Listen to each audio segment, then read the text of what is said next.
Looks like it's going out. Hey everybody, here we are at Cuyamaca College. This is the soils class. We run a semester-long soils class, and the project that I have the students run is they look at different soil amendments and how they affect plant growth. The plant of choice tends to be tomatoes because they show deficiency symptoms fairly quickly. And so if you start to look around here, you're going to see all the different plants, and the students are learning about how their native soil performs, as well as adding common amendments such as compost or fertilizers, those sorts of things.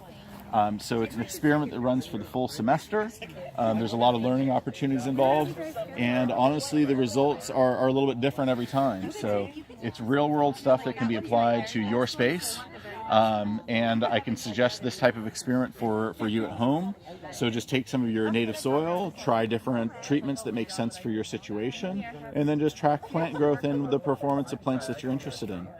Hopefully you get out there and you try some things in your garden here in this upcoming season, and you start learning and you apply those things moving forward. Consider taking a class at your local community college or joining a local club. Hope to see you out in the garden.